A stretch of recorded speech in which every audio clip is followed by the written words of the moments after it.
Maayong gabi mga kamaster. So, interesting topic karong gabi una, mahitungod sa pagninegosyo. Business tips number 3 mga kamaster. Kung baguhan ka pa lang sa akong channel, ako lang ang yun ng imong kinasing-kasing pag-subscribe aron madagandagan upod ang akong membro sa akong YouTube channel. O ang importante po ni nga mga topic kay makatabang po ni sa katupong mga tao nga gusto po nga magnegosyo. Pinagi ni nga idea malikaya nato ang pagkalugi sa usa ka negosyante.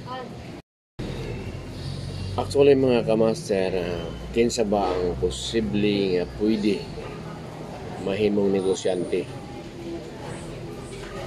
Actually mga kamaster, maski kinsa pwede kang magnegosyo. Basta importante nga mo risko kasi imong kaugalingon. Kaya ang pagnegosyo sa ka-decision sa kinabuhi diin nag-involve kini og kapital unya kinahanglan pud ang imong kapital unya mudaghan ang imong financial sa pagsugod o pag-abot sa isa ka tuig kinahanglan pud mudaghan siya mga kamaster. So inana ang sa ka-negosyante. Actually mga kamaster, ang pagninegosyo ay decision nimo kaugalingon aron nga mo apil ka sa pagninegosyo. Tapos kay gusto man ka nga mahimo kang boss, kay di ka gusto nga mahimong empleyado. So mo na'y consequence ni mo din ha ni-appeal ka kay di ka gusto nga mag-empleyo, especially kung ikan ka lang sa college, wala kay karanasan sa negosyo, tapos mo decide yung ka nga mo appeal ka ni. So unang-una kinahanglan na kay gamay nga kapital, magamay man o madako nga kapital kinahanglan na kaniini kay unsa may imong ipamalit unya sa mga produkto nga ihanyag nimo didto sa katawhan sa komunidad. So mo na siya importante na nakay kapital. Pero at the outset whether ang imong kapital mo daghan man on sa dili, imo nang kaugalingon nga desisyon. So walay ma-blame ana kani apil man ka. Sumo nga negosyante o sa ka risk taker. Ikaw ang kaugalingong boss, wala kay empleyado. Unya kung mag-success or ma-failure, naharap po na sa imong pagdala sa negosyo. Kung unsa nimo ka intelihente mo dala sa tao, unsa nimo ka intelihente mo pasikot-sikot sa mga detalye para nga dili malugi. So muna mga kamaster ang atong hisgutan karong gabi na o kini interesting topic ni kaya ako isip negosyante bisan ginagmay lang nga kapital eskwela nako ang akong kaugalingong mga anak nga walay lain nga gisaligan ang negosyo lang. So nakasurvive ko for almost 23 years. Then karon so be it makita ninyo sa background so na nakoy tinda nga gamay sa una medyo kapos gito sa budget sa una. Nagsugod ko sa negosyo sa kapital na lang 2,500 nga inutang pod nako mismo sa adtong lending firm nga dinhi nakabase sa among lungsod. Interesting question mga kamaster, unsaon nimo pagpadagan sa negosyo aron dili ka maka-experience o pagkalugi. So sa akong kaugalingon nga view, kinahanglan ang imong surroundings doon na kay mga tao. Number 1, kinahanglan ang location sa imong negosyo dool sa mga tao. Kaya kung pananglitan ang imong negosyo layo sa mga tao na sa isa ka adlaw sa nimo pagkakuha sa imong target sales. So unang-una na kay nakapapalilimutan ka og tao. So that's why ang makita niya to matagkaroon og unya kung mag-iskuta og negosyo kasagaran sa negosyo naa gyud sa sentro, wala dito sa suok-suok. Although na po'y mga negosyo dito sa suok-suok, pero bihira lang na kaayo. Kung daghan yung kapital na mananglitan na sa usa ka baryo, pwede man gyapon ka mahimong negosyante dito sa usa ka baryo kung dako-dako yung kapital niya. Ang imong nga purpose lang pod nga na kay matinda dito sa imong tindahan. Pero basically, kung manghisgot ka og negosyo, naa gina dinhi sa sentro, sa usa ka lungsod, usa ka syudad. Diin daghan ang mga tao nga mao siya'y mupalit unya sa imong mga produkto. So muna atong batayan nga parang di ka malugi. Ikaduhang batayan kinahanglan na ang imong mga tao dili ka palaaway nga tao dito sa imong mga silingan. Kaya ang imong mga silingan mo to'y number 1 nga mo promote sa imong negosyo. Kung dili sound ang relasyon ninyo sa inyong mga silingan, posible daoton pa kaniana. So kinahanglan na maayo ang inyong relasyon sa mga silingan. Kaya ang number 1 nimong advertiser ay imong mga silingan. Kung pananglitan ng imong produkto nga gi-create pagkaon, na kung dili nimo maayo ang imong relasyon sa mga silingan, posible daoton pa ka nga ayo diha palit. Kay medyo di na maayo. Pero number 1 nga kuan din nga maayo ang imong relasyon sa mga silingan. The best advertiser kung beginners ka pa lang. Except kung nakapundar na ka, nakasurvive na ka sa pipila ka mga katuigan, very crucial mong good ng 1 year to 2 years. Kung makasurvive ka sa 1 year o ngadto sa 2 years, successful ka, dakong chances nga successful na ka sa imong negosyo nga ginaput up. Then sa pagnegosyo, dili lang ka hamag ng hamag sa imong produkto. So ang importante na tanawon nimo ang matching sa demand sa tao. Kung ang demand sa tao mao ka ni unya tanawon nimo sa uban nga mga negosyante wala sa ila, so dapat mao pud ay imong paghimuon. Kay kung daghan mo nga kompetensya sa usa ka negosyo, posible nga madaghan pud mo mga lugi. So muna yung mga importante nga mga batayan nato mga kamaster para makasurvive ka sa iskutanan nga dili pagkalugi. So muna siya mga kamaster ang importante kaayo, no?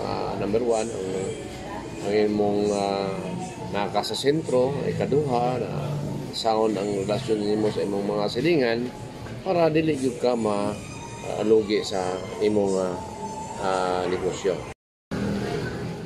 Pila man gyud ang halin matag adlaw ang gikinahanglan para makasurvive ang sa kanegosyante. Beginners pa lang. Actually wala may gina-require din nga kung pila gid ang imong halin, basta kay kung intelihente ka nga mosulod sa usa ka negosyo, kinahanglan ang imong gasto, ang imong income o ang ginansya nimo, minusan nimo sa imong gasto, dili siya ma-overdraft. Kay basin unya ang likaya nato nga ang imong halin na apil nimo og konsumo. So muna imong dapat iwasan nimo kung wala kay laing source of income, nagdepende lang ka sa imong ginatukod nga negosyo, imo sab nga kung kasi beginners ka pa lang, imo siyang i-anticipate na pila ang imong nagasto matag adlaw. So kung kunyari kung alanganin ang imong negosyo for the first crucial years, kanang 1 year to 2 years, so kung beginners ka pa lang, medyo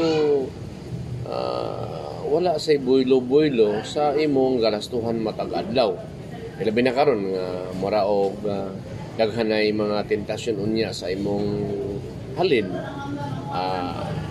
Pananglitan, diha nimo gina asahan ang tanan galastuhan matag adlaw. So situit na sufficiente siya. Ang imong negosyo dili diha nimo ginakuha ang tanan nga galastuhan.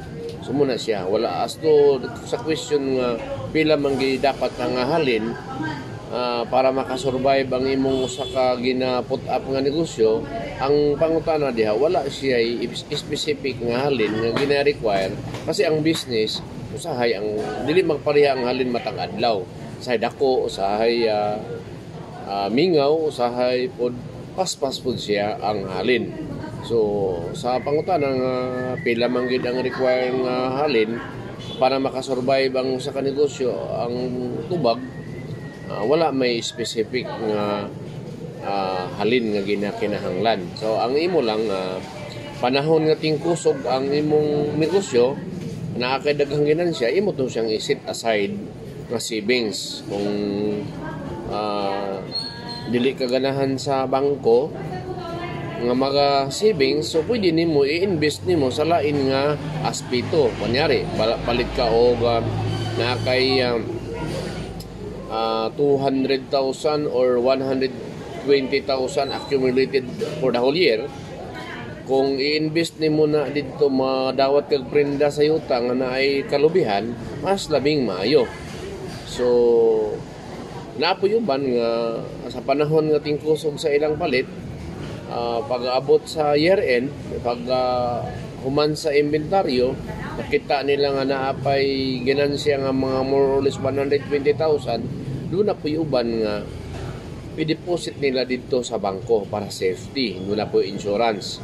So naay mga uban nga mga panglantaw para pag-abot sa ting minus, ting crisis kumbaga, especially kung pananglitan seasonal ang usa ka komunidad, usa ka lungsod, usa ka baryo, seasonal ang income sa mga tao, pananglitan din sa RTR, din sa atong lugar sa RTR sa Agusan del Norte, ang mga tao nagadepende lang sa pagtanom, makakwarta ang mga tao, unya hantod na pod muotro na pod makakwartang tao, timpo na pod ting ani.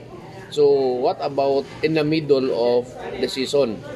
Asa ka mangita og igagasto kaya ng imong kalaban nimo dinha how to survive ang imong negosyo, ilabi na kung sa mga crisis nga situation. So dinhi sa RTR, so gikan sa pagtanom sa humay, 1 and 1.5 month gikan sa pagtanom mo na ang sugod sa crisis. So kinahanglan kana mo imong preparahan na kung wala kay savings asa man ka magkuha og imong kapanginunuhan isip konsumo nimo. So muna importante mga kamaster, kung ginahanglan do na kay savings unya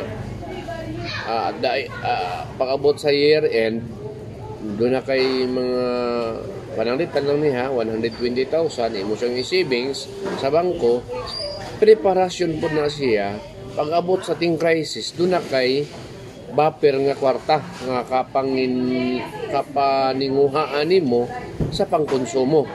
Kaya kanang mga panahon na manggod, labi na kung ting tanom sa humay, mao na siya 1 and 1.5 month gikan sa pagtanom, sugod na sa katong crisis na sa imong negosyo. Kung wala kay buffer kwarta dito sa bangko nga kapanginguhaan nimo pang konsumo, medyo malisuron, padunggi ka sa pagkalugi.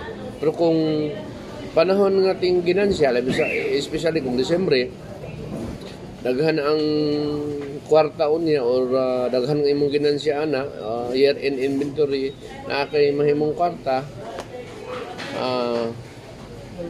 pwede nga makasurvive ka. For the meantime mga kamaster, kana sa lang ang atong discussion na to tama, manghinaot ko nga doon na mo'y mabaluan sa akong gamay nga vlog, o kung doon na mo'y mabaluan karon sa pamanday ka magsugod sa natad sa pagnegosyo, magpawalahi pa baday ka. So nakadungog naman ka sa akong vlog, so isip-isip ka mga kamaster, o i-share ninyo kung maayo sa tanaw ninyo ang kung gina-share karong gabi una, i-share niyo sa inyong mga kauban o yung mga amiga o yung pamilya para makasugod niya sa pangnegosyo. Actually, pwede man gamay yung mga kapital, pwede po nga dako.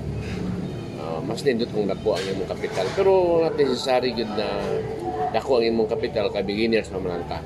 So once again mga kabasa, salamat kayo sa subaybay sa ako nga channel. Salamat o sa mga naot ko nga nakasubscribe na ka. Salamat, God bless, maayong gabi.